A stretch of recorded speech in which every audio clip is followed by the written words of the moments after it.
Video ಇದು ಅಂತ ಹೇಳ್ತಾ ಇರುವಂತದ್ದು. ಹಳೇದಂದ್ರೆ ಈಗ ಅದು 8 ವರ್ಷ ಹಿಂದೆ ಇದ್ದೇನೆ ನಾನು ಅಲ್ಲಿ ಬೆಲ್ಗಾಮ್ನಲ್ಲಿ. ಅದ್ರ ಬಗ್ಗೆ ಅಡ್ವೊಕೇಟ್ ಮಾತಾಡಿ ನಾವು ಇದು ಕ್ರಮ ತಗೊಳ್ತೀವಿ. ಇದು ನಮಗೆ ಶಾಕಿಂಗ್, ಇಟ್ಸ್ ಆಲ್ ಫ್ಯಾಬ್ರಿಕೇಟೆಡ್, ಸುಳ್ಳು ಇದು. ಆ ವಿಡಿಯೋ ಎಲ್ಲ ಸುಳ್ಳು ಅಂತ ಅನ್ಕೊಂಡು. ನಿಮ್ ಸುಳಿವು ಏನಾದ್ರು ಇತ್ತ ಸರ್? ಇದ್ರ ಬಗ್ಗೆ ನಮಗೇನು ಐಡಿಯಾ ಇಲ್ಲ. ಯಾವಾಗ ಆಗಿರೋದು ಇದು, ಯಾವಾಗ ಮಾಡಿರೋದು ಗೊತ್ತಿಲ್ಲ. ಆಗಿದ್ರೆ ಅದು ಗೊತ್ತಾಗಲ್ಲ. ಇದ್ರ ಬಗ್ಗೆ ತನಿಖೆ ಆಗ್ಬೇಕಂತೀರಾ? ತನಿಖೆ ಆಗ್ಬೇಕು. ಈ ತರ ಸುಳ್ಳು ಮಾಹಿತಿ ಹಬ್ಸ್ತಾ ಇದ್ರು. ಹಳೆ ವಿಡಿಯೋ ಇದು ಅಂತ ಹೇಳ್ತಾ ಇರುವಂತದ್ದು. ಹಳೇದಂದ್ರೆ ಈಗ ಅದು 8 ವರ್ಷ ಹಿಂದೆ ಇದ್ದೇನೆ ನಾನು ಅಲ್ಲಿ ಬೆಲ್ಗಾಮ್ನಲ್ಲಿ.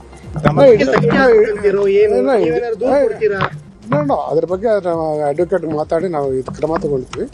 ಇದು ನಮಗೆ ಶಾಕಿಂಗ್, ಇಟ್ಸ್ ಆಲ್ ಫ್ಯಾಬ್ರಿಕೇಟೆಡ್, ಸುಳ್ಳು ಇದು. ಆ ವಿಡಿಯೋ ಎಲ್ಲ ಸುಳ್ಳು ಅಂತ ಅನ್ಕೊಂಡು. ನಿಮ್ ಸುಳಿವು ಏನಾದ್ರು ಇತ್ತ ಸರ್? ಇದ್ರ ಬಗ್ಗೆ ನಮಗೇನು ಐಡಿಯಾ ಇಲ್ಲ. ಯಾವಾಗ ಆಗಿರೋದು ಇದು, ಯಾವಾಗ ಮಾಡಿರೋದು ಗೊತ್ತಿಲ್ಲ. ಆಗಿದ್ರೆ ಅದು ಗೊತ್ತಾಗಲ್ಲ. ಇದ್ರ ಬಗ್ಗೆ ತನಿಖೆ ಆಗ್ಬೇಕಂತೀರಾ? ತನಿಖೆ ಆಗ್ಬೇಕು. ಈ ತರ ಸುಳ್ಳು ಮಾಹಿತಿ ಹಬ್ಸ್ತಾ ಇದ್ರು.